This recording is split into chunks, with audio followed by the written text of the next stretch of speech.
24 అధ్యాయం. యెహోషువ 24 అధ్యాయం మొదటి వచనం నుంచి. యెహోషువ ఇశ్రాయేలీయుల గోత్రముల వారిని అందరినీ షేకెంలో పోగు చేసి వారి పెద్దలను, వారి ప్రధానులను, వారి న్యాయాధిపతులను, వారి నాయకులను పిలిపింపగా వారు వచ్చి దేవుని సన్నిధిని నిలిచిరి.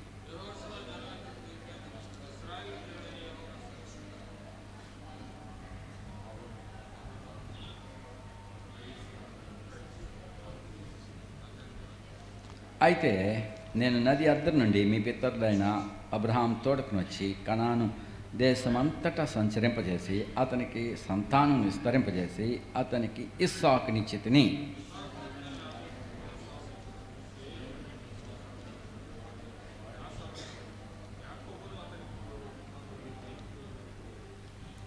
తర్వాత నేను మోషే అహరోనులను పంపి వారి మధ్య నేను చేసిన సూచక క్రియల వలన ఐగుప్తీయులను హతం చేసి మిమ్మల్ని వెలుపలికి రప్పించి తిని,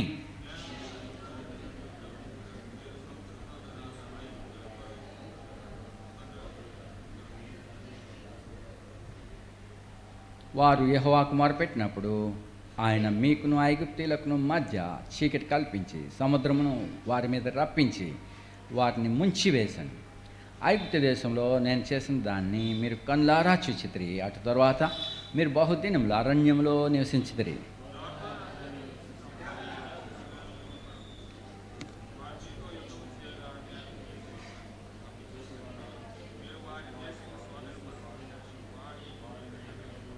తర్వాత మోయాబు రాజును సిప్పోరు కుమారుడైన బాలాకును లేచి ఇశ్రాయేలుతో యుద్ధం చేసి మిమ్మల్ని శపించుటకు బేర్ కుమారుడైన బిలామును పిలువనంపగా,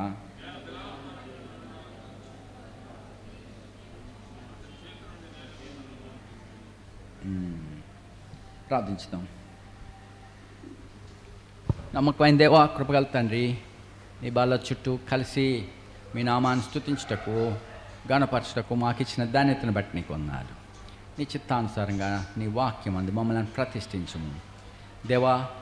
మరి ఈ సమయాన్ని చదివిన భాగములను మా కోసం ఆస్వాదించి మిమ్మల్ని ఆరాధించుటకు యథార్థంగాను ఆత్మతోను సత్యంతోను మిమ్మల్ని ఆరాధించినట్లు మమ్మల్ని పూరుకొల్పమని యేసు ప్రభు నామమున ప్రార్థిస్తున్నాం తండ్రి, ఆమేన్.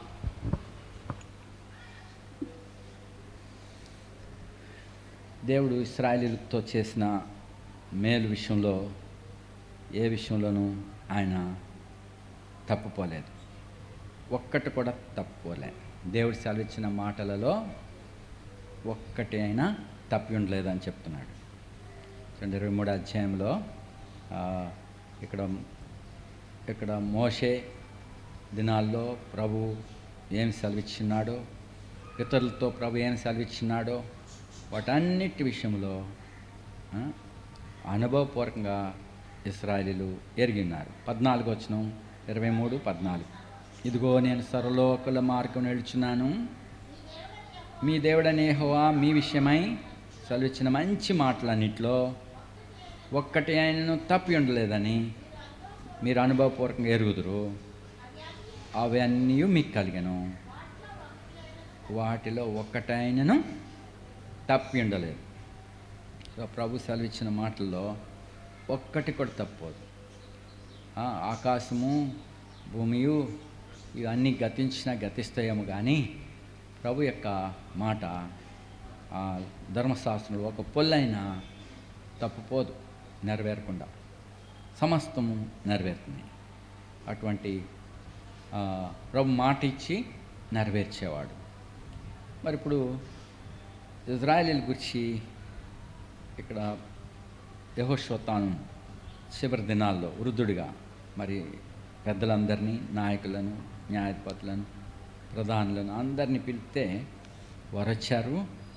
అప్పుడు పితడు అబ్రహాం యొద్ద నుండి మాట్లాడుతున్నాడు. తెరహు నా అబ్రహాం అక్కడి నుంచి చెప్తున్నాడు. వారు ఏమైనారు? విగ్రహారాధికులు ఏంటిది. చూడండి 2వ వచనంలో 24:2. జనులందరితో ఇట్లను ఇశ్రాయేలీయుల దేవుడైన యెహోవా చెప్పినదేమనగా, ఆది కాలం నుండి మీ పితరులు అనగా అబ్రహామునకును నాహోరుకును తండ్రి అయిన తెరహ కుటుంబాలు నది యూఫ్రటీస్ అద్దరిని నివసించి ఇతర దేవతలను పూజించిరి. సో వీళ్ళు ఏదో మంచివారని, నిజంగా దేవుని ఎరిగిన వారని ప్రభు వారిని ప్రత్యేకించలేదు. వారు కూడా విగ్రహారాధికులైంటిరి. ఈ విగ్రహారాధన వలన ఏమి సంభవిస్తుంది? లేఖనాలు చెప్తున్నాయి. ఏం సంభవిస్తుందంటే మనసు చెడిపోతుంది. రోమీలకు రాసిన పత్రికలో రోమీలకు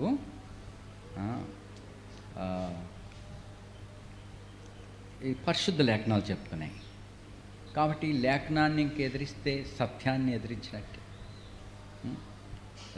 ఇది పరిశుద్ధ లేఖనాలు. మరి ఇక్కడ దేవుని యొక్క స్వారూప్యాన్ని ప్రతిమా స్వారూప్యంగా మార్చినారు. చూడ 23 వచ్చిన 1:23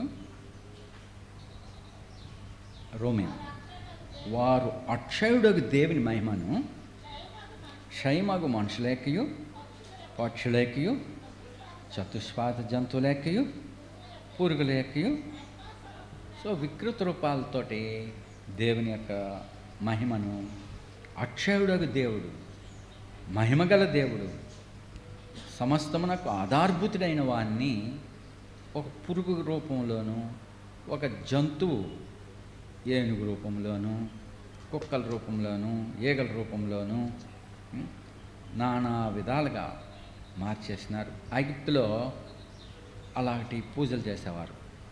ఈగ కూడా ఒక దేవుడే, ఎద్దు కూడా ఒక దేవుడే, ఆవు ఒక దేవుడే, గాలి దేవుడే, వాన దేవుడే, సమస్తం ఒక నది కూడా దేవుడే. ఇలాగన వాళ్ళు దేవునికి ప్రతిగా సృష్టమును పూజించరు. అందుని బట్టి చూడు 24 వచనం, ఈ హేతు చేత హృదయముల దురాశలను అనుసరించి తమ శరీరములను పరస్పరము అవమానపరుచుకున్నట్లు. సో అపవిత్రతలోనికి అప్పగింపబడ్డారు. అయినను చూడు 25 వచనం,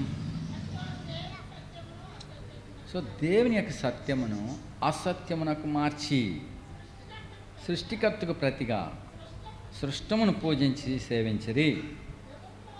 యుగముల వరకు ఆయన స్తోత్రాడు అన్నాడు. వాళ్ళు అలా చేసినా కానీ ప్రభు మహిమ ఏం తగ్గిపోదు. ఆయన ఎల్లప్పుడూ యుగాలు ఆయన స్తోత్రహారుడు. కానీ ఇలాంటి సృష్టాన్ని పూజించే వాళ్ళు హృదయం చెడిపోతుందని ఇక్కడ లేఖనాలు చెప్తున్నాయి. చూడు 26లో కూడా, అందువలన తుచ్చమైన అభిలాషలకు, సో వాళ్ళ యొక్క వాంఛలు అట్లా మారిపోతాయి. సో మన పితరులు అబ్రహాము, వాళ్ళ తండ్రి తెరహు, నాహోరు, వీళ్ళందరూ నది అవతల యూఫ్రటీస్ దగ్గర వారు ఇతర దేవతలను పూజించరు. మరి ఇలాంటి అపవిత్రమైన, హేయమైన, నీచమైన మనసులోను ఉన్నట్టు వారిని ప్రభు ఆకర్షించినాడు. అటు వాటిలో నుండి ప్రభు ప్రత్యేకించాడు. చూడండి 12వ అధ్యాయము, ఆదికాండం 12వ అధ్యాయం. ఎక్కడి నుంచి ప్రభు ప్రత్యేకించినాడు? తన 12వ అధ్యాయం 1వ వచనం, యెహోవా నువ్వు లేచి, సో తాను నివసిస్తున్న దేశం నుండి, నీ బంధువుల యొద్ద నుండి, నీ తండ్రి ఇంటి నుండి బయలుదేరి నేను చూపించు దేశమునకు వెళ్ళము. ఇక్కడ ఈ దేవుడు మహిమగల దేవుడు. చూడండి అపోస్తల కార్యంలో 7వ అధ్యాయం, స్తెఫను ఆత్మ ద్వారా మాట్లాడుతున్నాడు. ఏ ఆత్మ ద్వారా మోషే ద్వారా ఈ మాటలు పలికించాడో అదే ఆత్మ ద్వారా స్తెఫను ద్వారా ఈ మాటలు చెప్తున్నాడు. 7వ అధ్యాయం 2వ వచనం, 2 అపోస్తల కార్యం 7:2. స్తెఫను చెప్పినది ఏమనగా, సహోదరులారా, తండ్రులారా వినుడి.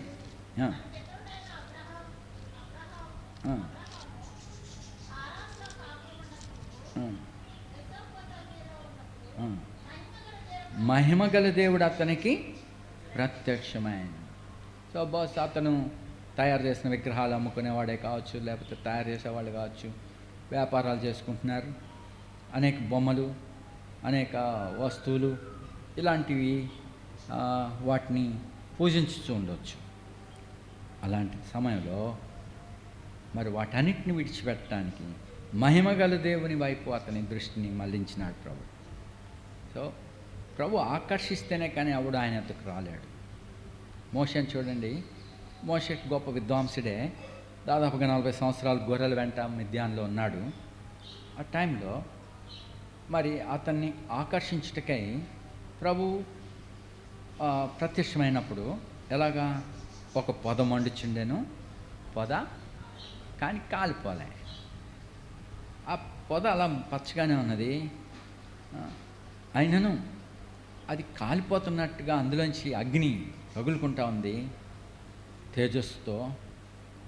అయితే అది కాలిపోవట్లేదు. ఏంటి? ఐగుప్తు శాస్త్రాలు ఎన్నో నేర్చుకున్నాడు, సకల శాస్త్ర ప్రవీణుడు. ఒకవేళ ఎంతకాలం అయిపోయింది మర్చిపోయినాను కాదు, అతను ఆ సైన్స్ అంతటిని జ్ఞాపకం చేసుకుంటే ఏ సైన్స్లోనూ లేదురా బాబు, ఇది ఏంటి వింత అని చెప్పి ఆశ్చర్యంతో ఆ తట్టు ఆకర్షించబడ్డాడు. సో ప్రభు ఏ రీతిగా మనల్ని ఆకర్షిస్తాడో మనకు తెలియదు. ఇక్కడ మహిమగల దేవుడు అబ్రహాముని ఆకర్షించాడు. అతడు అప్పుడు తన దేశాన్ని చూడు 3వ వచనంలో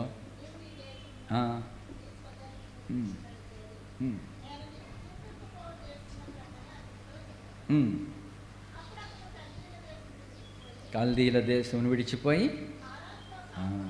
సో అక్కడ విడిచిపోయాడు. కానీ మహిమగల దేవుడు ప్రత్యక్షమైనప్పటి నుండి అతని యొక్క జీవితము మరి పరిశుద్ధ దేవుడు మహిమగల దేవుని వైపు ఆకర్షించబడింది. ఆయనకు ఆరాధన చేసేవాడిగా ఉన్నాడు. అందుకే ఎల్లప్పుడూ కూడా అబ్రహాం దేవుని సమ్ముఖంలో ఉన్నాడు. ఆయన మోకరించేవాడు, మరి ప్రార్థన చేసేవాడు, దేవుని స్తుతించేవాడు. మరి అతను దేవుడు ఆశీర్వదించిన కొలది దాసదాసీలు ఉన్నారు, పశువులు వచ్చినాయి. ఇవన్నీ కూడా మరి మోకరించే అలవాటు ఉన్నది వాళ్ళకి దేవుని ఎదుట. అంటే మహోన్నతుడకు దేవుణ్ణి, మహిమగల దేవుణ్ణి అతడు ఎరిగి ఉన్నాడు. ఇక మీదట అతడు ఆ వాటన్నిటిని పారవేసినాడు. యాకోబు కూడా మరి మళ్ళా కల్దీల దేశానికి వెళ్ళినప్పుడు, లేక అక్కడ తల్లి ఇంటి వారి ఎత్తుకు వెళ్ళినప్పుడు అక్కడ నుంచి చాలా విగ్రహాలు తెచ్చుకున్నారు. రాహేల్ కూడా విగ్రహం దొంగిలించి తెచ్చుకుంది. కానీ ప్రభు బేతేలుకు వెళ్ళమన్నాడు. షెకెం దాకా వచ్చి యాకోబు ఒక గుడారమే ఇల్లు కట్టించుకున్నాడు. తన పితరులందరూ అబ్రహాం ఇస్సాకులు గుడారాల్లో ఉన్నారు. యాకోబు అయితే ఇల్లు కట్టించాడు షెకెంలో. ఆ ఇల్లు కూడా మరి ఎంతమంది కావాలా? 4 భార్యలు. తర్వాత ఈలోగా రాహేల్ చనిపోయింది. కనీసం మరి భార్యల కొరకు, పిల్లల కొరకు ఎన్నెన్ని గదులు కావాలా? వాళ్ళందరి కొరకు చాలా పెద్ద సమిష్టి గృహాన్ని నిర్మించాడు. సో ఎంతో క్రైమ్ చెల్లించాడు, ఎంతో ప్రయాసపడ్డాడు. తన పితరులు ఎప్పుడు కూడా గుడారాల్లో ఉండేవారు. మరి ఈయనైతే ఇల్లు కట్టించాడు షెకెంలో. అలాంటి ఆశీర్వాదాలు ఉండినాయి. మరి ఏం తక్కువ కాలేదు, బాగానే ఉంది. కానీ షెకెం నుండి అప్పటికప్పుడు బయలుదేరిపోవాల్సి వచ్చిన తర్వాత కొంచెం స్థిరపడ్డాక దీనా విషయంలో, ఆ షెకెం వాళ్ళ విషయంలో తన కుమారులు షెకెం వాళ్ళందరినీ నరికేశారు.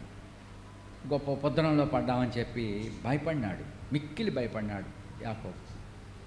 అప్పుడు ప్రభు చెప్పాడు, యాకోబు నువ్వు లేచి బేతేలుకు వెళ్ళు, అక్కడ నీకు కనపడిన దేవునికి మొక్కావు కదా, అక్కడ దేవుని ఆరాధించు అని చెప్పినప్పుడు అప్పుడు యాకోబు మరి తన వాళ్ళందరినీ పిలిచి వారిని పరిశుద్ధపరచుకోండి మిమ్మల్ని మీరు అని చెప్పి వారి చెవులనున్న విగ్రహాలు, బొమ్మలు, ప్రతి ఆభరణానికి విగ్రహ బొమ్మలు ఉంటాయి. బంగారపు విగ్రహాలు. ఆ బొమ్మలు ఈ చెవులకి, హారాలకి, అన్నిటికీ ఉంటాయి. నేను ఇదివరలో చూశాను. మా తల్లి యొక్క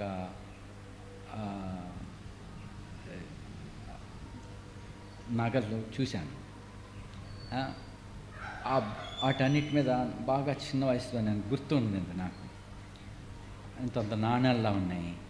ఆ నాణాలు అన్నిటి మీద అన్యదేవతల బొమ్మలు ఉన్నాయి. అంటే ఆ దినాల్లో ప్రతిదానికి ఆ బొమ్మలు ఉండేవి. కాబట్టి అలాంటి నగలన్నిటినీ తీసి మరి ఒక మస్తకి వృక్షం క్రింద వాటిని ఏం చేశాడు, ఏ చెట్టు అది, ఏ వృక్షం కింద పాతేశాడు వాటిని. చూడు 35వ అధ్యాయం 35:3 వచ్చింది. ఆదికాండం 35:3.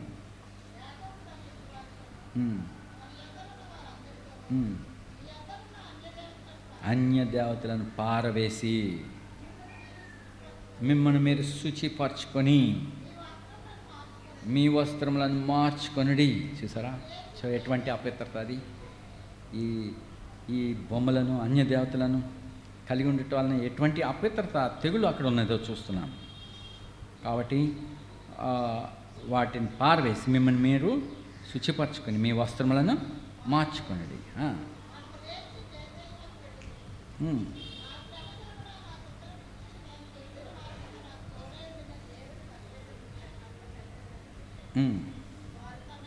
వారు తమ ఎద్దునున్న అన్య దేవతలన్నింటినీ, తమ చెవులున్న పోగులను,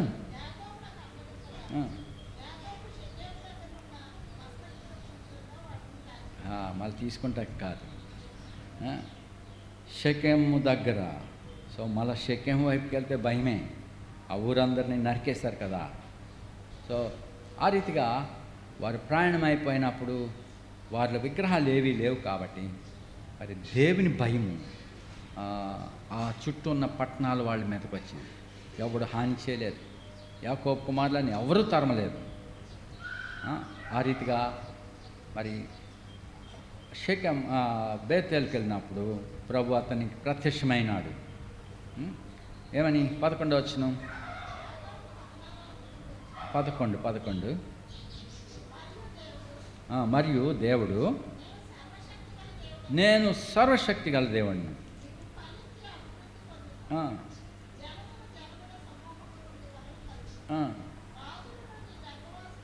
సో ఎటువంటి గొప్ప ఆశీర్వాదం! దేవుని మాటకు లోబడి దేవుని తట్టు తిరిగినప్పుడు అబ్రహాముకు ప్రత్యక్షమైన దేవుడు, అబ్రహాంతో దేవుడు చెప్పినాడు నేను సర్వశక్తి గల దేవుడిని అని. ఆ రీతిగానే ఇస్సాకుతో కూడా చెప్పినాడు. ఇప్పుడు యాకోబుతో కూడా నేను సర్వశక్తి గల దేవుడిని. కాబట్టి ఈయన సమస్తమును కలిగినవాడు. సర్వశక్తి అంటే అన్ని శక్తులు ఆయనకున్నాయి. ఆర్థిక బలం ఉన్నది, అధికార బలం ఉన్నది, ఐశ్వర్యం ఆయనకున్నది, జ్ఞానశక్తి గలవాడు. ఏమంటే లేదు, అన్నీ ఆయనలో ఉన్నాయి. Omni potent. సో చూడండి, ప్రకటన గ్రంథం అబ్రహామును ఆశీర్వదించిన దేవుడు సర్వశక్తి గలవాడు. సర్వశక్తి గల దేవుడు అని చెప్పుకున్నప్పుడు ఇక్కడ 20 ఇక్కడ ప్రభు 19వ అధ్యాయంలో ప్రకటన గ్రంథంలో ఏ దేవుడైనా సో ప్రభుని స్తుతించడని చెప్తున్నాడు. 19వ అధ్యాయం 1వ వచనం, బహుజనుల శబ్దం వంటి గొప్ప స్వరం పరలోకమంది ఇలా చెప్పగా వింటిని ప్రభును హల్లెలూయా. అంటే ఇక్కడ తెలుగులో ప్రభుని స్తుతించుడి అని రాసి ఉన్నది. 2 అని చిన్న అక్షరము మార్జిన్ క్రింద ఏం రాయబడింది? హల్లెలూయా. ఈ హల్లెలూయా అనే మాట మరి అనేకులు మరి ఎంతో నిర్లక్ష్యంగా పలుకుతారు. దేవుని నామమును వ్యర్థముగా ఉచ్చరించకూడదు. మాటికి హల్లెలూయా హల్లెలూయా అని ఎందుకు చెప్తారు? ఇది ఎన్నిసార్లు రాయబడింది? ఈ హల్లెలూయా అనే వర్డ్ మనకు తెలుగు బైబిల్లో ఎన్నిసార్లు ఉంది? అది కూడా ఒకేసారి ఎక్కడుంది? చిన్న అక్షరాలతో ఉంది. చిన్న అక్షరాలతో ఉచ్చరించబడిన ఆ విలువైన మాట, ఒకేసారి వినియోగించిన మాట చాలా జాగ్రత్తగా మనం ఉచ్చరించాలా, నిర్లక్ష్యంగా ఉపయోగించకూడదు. మాటికి హల్లెలూయా అలా చెప్పకూడదు. ఎందుకంటే నీ దేవుడనే యెహోవా నామమును వ్యర్థముగా ఉచ్చరించకూడదు. అన్యజనులు మరి వాళ్ళు ఒకటే పేరుని వల్లిస్తూ ఉంటారు. కోటి నామాలు ఏదో పట్టుకుని పూసలు పెట్టుకుని అన్నిసార్లు పెదవులతో నోటితోటి పలుకుతూ ఉంటారు. ఆ పూసల కిందకి వేస్తూ లెక్క పెడుతూ ఉంటారు. అన్యజనులు అలాగా మాటికి చెప్పడం వలన నీతిమంతులం అవుతాం అని అనుకుంటారు. ఇన్నిసార్లు వల్లించాను, ఇన్నిసార్లు నేను రాశాను అని చెప్పి వాళ్ళు అదే పేరుని అలాగ రాస్తూ ఉంటారు. అలా చేయటం వలన మరి అలాగే శాస్త్రులు పరిసయ్యులు కూడా అలాగనే వారు నేర్చుకున్నవారు, ఎంతో ధర్మశాస్త్రాన్ని ఎరిగిన వారు, అయినను వారు కూడా అలాగనే ఉచ్చరిస్తూ వచ్చినారు. అయితే మరి ఇప్పుడు ఎస్పెషల్లీ తెలుగులో హల్లెలూయా అనే వర్డ్ కింద చిన్న అక్షరాలతో రాయబడింది. ఒకేసారి ఉపయోగించబడిన మాట విషయమై బహు జాగ్రత్తగా ఉండాలి. ఒకవేళ అనేక సార్లు ఉచ్చరించబడిందనుకో, అక్కడ కూడా నిర్లక్ష్యంగా ఉండకూడదు. మనం మర్చిపోతామేమో అని మాటికి చెప్పిన మాట చెప్పినట్టు ఉంటే లేఖనాల్లో ఆ విషయంలో జాగ్రత్తగా ఉండాలి, విశేషమైన జాగ్రత్త కలిగి ఉండాలి. ఒకేసారి చెప్పిన విషయంలో మరి విశేషమైన జాగ్రత్త కలిగి ఉండాలి. కాబట్టి ఇక్కడ పరలోకములు ఎలా చెప్పటం ఏంటిని? ప్రభువుని స్తుతించడి లేక హల్లెలూయా. ఎందుకు హల్లెలూయా? రక్షణ, మహిమ, ప్రభావములు. సో రక్షణ, మహిమ, ప్రభావం మన దేవునిదే. అందుకే దేవుని స్తుతించు. మరి ఆయన తీర్పు తీర్చే విషయంలో న్యాయవంతుడు. ప్రతి వానికి వాని క్రియలు చొప్పున తీర్పు తీరుస్తాడు. అందుకొరకు ఆయన ప్రతిదానికి ప్రతిదండన చేయగలడు. అందుకనే రెండోసారి వారు ప్రభువును స్తుతించుడి అన్నారు. ఆ తర్వాత ఆ బాబులోని పట్టణం కాలిపోతూ ఉంది. వారి ఇక మీదట ఎవరిని మోసగించకుండా, ఇక ఎవరిని అపవిత్రపరచకుండా ఆ పట్టణము వారు మారు మనసు పొందుటకు ఇష్టపడలేదు. కాబట్టి వారు దుష్టక్రియలు ఇంకా చేయకుండా పట్టణంలో ఉన్నవారు పట్టణము కాల్చివేయబడింది.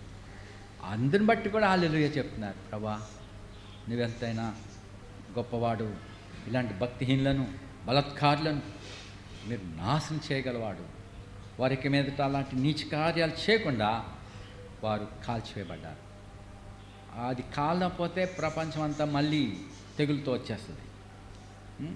అంతగా కాలిపోతేనే కానీ మరి ఆ దోషం పోదు, మిగిలిన వారు సేఫ్గా ఉండలేరు. కాబట్టి అందుని బట్టి కూడా సొదొమ గుమారాల పట్టణం కాలిపోయింది. కాలపోతే ఆ వైరస్ ఇంకా ఉండేది.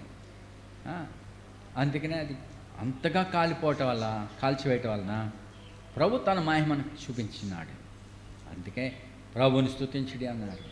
తర్వాత 24 పెద్దలు 4 జీవులు సాగిలపడి మళ్ళీ 4వ వచనంలో ప్రభువుని స్తుతించుడి అని చెప్పి సింహాసనాసీనుడైన దేవునికి నమస్కారం చేసిరి. సో కొద్దివారేమి గొప్పవారేమి అందరూ ఏం చెప్తున్నారు? 6వ వచనం, అప్పుడు గొప్ప జనసమూహపు శబ్దమును, విస్తారమైన జలముల శబ్దమును, బలమైన ఉరుముల శబ్దమును పోలిన స్వరము. ఏమైంది? సర్వాధికారియు ప్రభువునకు మన దేవుడు ఏలుచున్నాడు. సర్వాధికారియు ప్రభువునగు మన దేవుడు ఎవరైనా సర్వాధికారి. దాన్నే ఆమ్ని పొటెంట్ అన్నారు.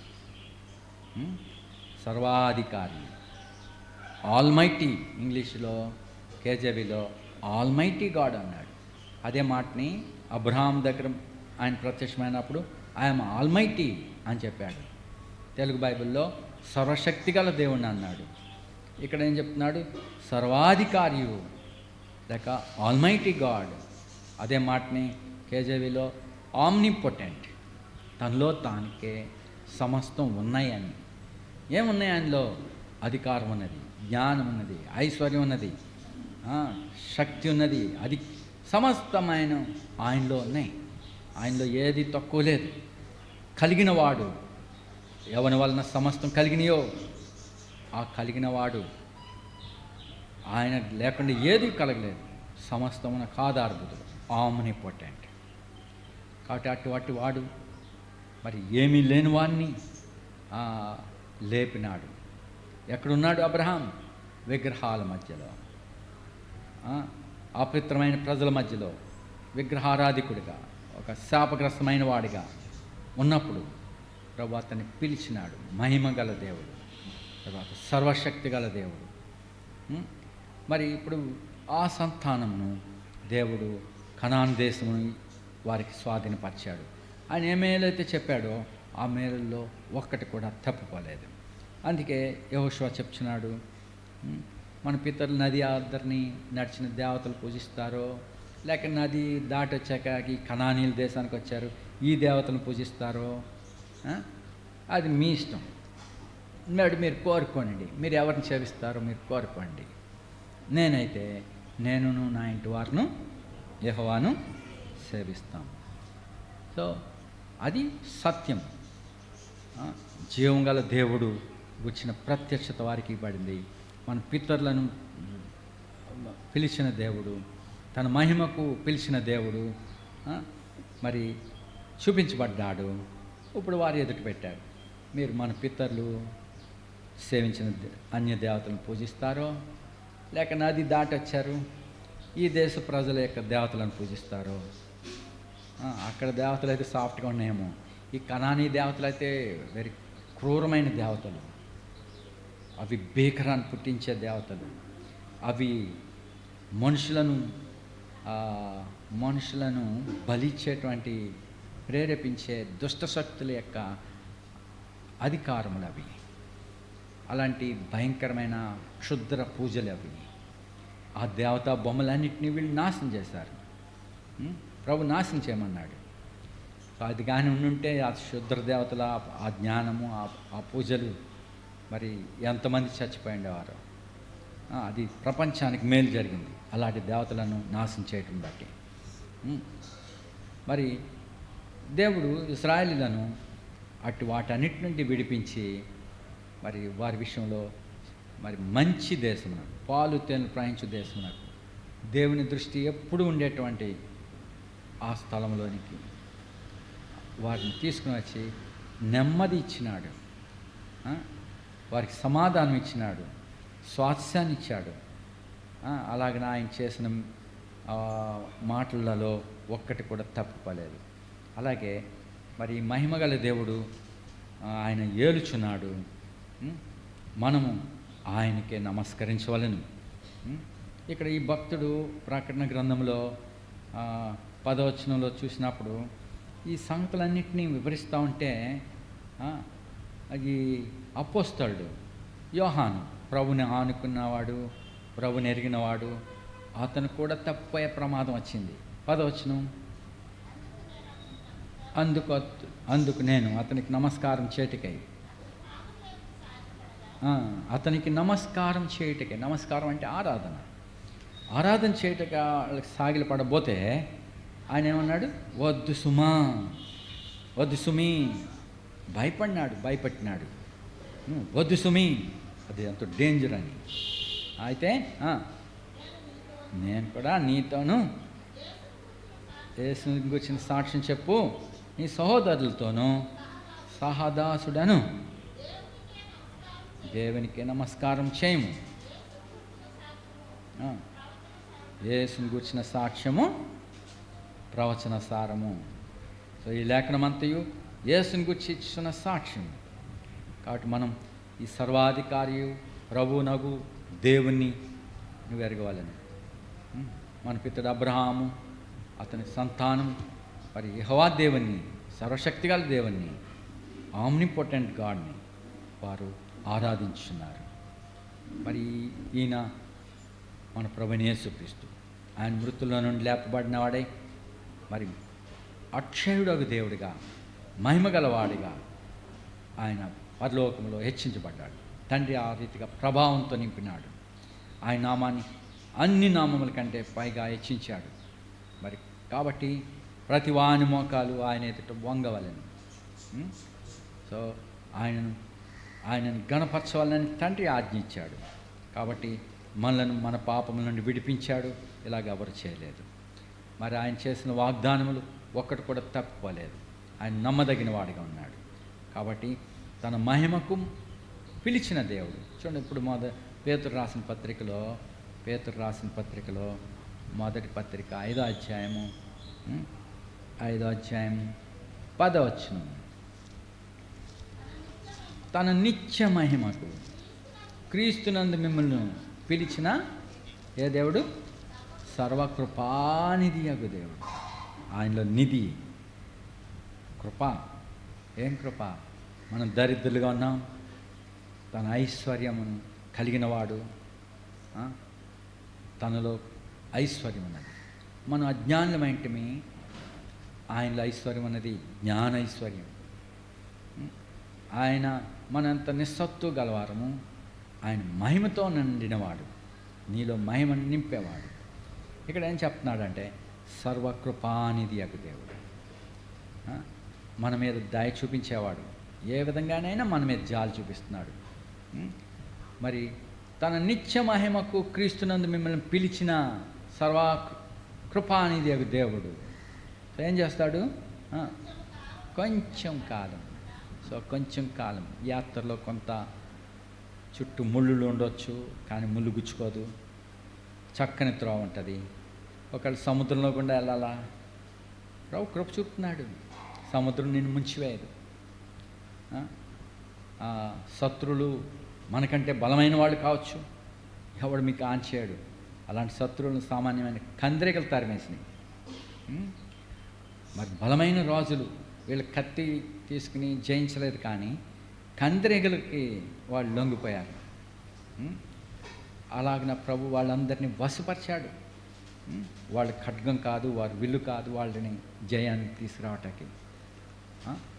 ఆ రీతిగా సర్వకృపానిధి అగు దేవుడు కొంచెం కాలం శ్రమ పడిన మీదట, అదేమి నశించిపోయేంత శ్రమ కాదు, ఎండలో మాడిపోయేలా కాదు. మేఘం ఉన్నది, ఎండ సూర్యుని దెబ్బ తగలకుండా, మరి రాత్రివేళ మరి ఆ వెన్నెలలో లేక ఆ రాత్రివేళ కలిగే తెగుళ్ళలో ఏది ముట్టుకోకుండా ఆయన రెక్కల నీడ కప్పినట్టుగా మేఘం క్రింద ఉంచాడు, వేడిగా ఇచ్చాడు. సో వారంతో క్షేమంగా ఉండినారు. అలాగే మనలను కూడా మనల్ని పిలిచాడు తన మహిమకి. మరి ఇప్పుడు ప్రస్తుతము చుట్టూ కంచెలు, సీనాయి అరణ్యం ఉండొచ్చు, శత్రులు ఉండొచ్చు. భయపడవద్దు, ఏమి శ్రమేమి కాదు. అయితే కొంచెం కాలం మీరు శ్రమ పడిన పిమ్మట తర్వాత ఏమన్నాడు? తానే మిమ్మును పూర్ణులుగా చేసి స్థిరపరిచి, సో ఏ లోపము లేని వారుగా సంపూర్ణులుగా పరిశుద్ధతలో సమానమైన పరిశుద్ధతలోనికి, రూపములో ప్రభువైన యేసుక్రీస్తు సమరూపానికి మార్చటానికి ప్రభు మిమ్మల్ని పిలిచాడు. తన నిత్య మహిమకు, కొద్ది కాలం వాడిపోయే మహిమ కాదు, వాడబారని మహిమకు, అక్షయమైన దేవుడు మరి నిత్యము మీరు జీవించిన నిమిత్తం మిమ్మల్ని ఏర్పరచుకున్నాడు, పిలిచాడు. కాబట్టి 11 అది వెంటనే దేవుని ఆరాధించినాడు. మనం ప్రభుకి ఆ రీతిగానే మహిమ చెల్లించవాలని మరి సమాజంగా కలిసి మరి ప్రభా నా పాపం నుండి నన్ను విడిపించావు, నిత్యమయముకు నన్ను పిలిచావు అని చెప్పి దేవుని స్తుతించి ఆరాధించవాళ్ళం. ఇలాగ చేయగలిగిన వాడు ఎవడు లేడు. మన పాపం నుండి విడిపించి మనను తన నిత్య మహిమలో సర్వకృపతో తన ఐశ్వర్యం చొప్పున మనల్ని నింపేవాడిగా ఉన్నాడు. సో కొద్ది కాలం కొద్దిసేపు పెంచి పోషించేవాడు కాదు, యుగ యుగాలకి మిమ్మల్ని భద్రపరిచి పోషించేవాడు. మరి ఇటువంటి వాడు ఇంకెవడైనా ఉన్నాడా? ఆయన మాత్రం ప్రభువైన యేసుక్రీస్తును తండ్రి మనకిచ్చాడు. కాబట్టి ఆయన ద్వారా మన తండ్రికి కృతజ్ఞతాస్తుతి ఆరాధనను సమర్పించుదాం.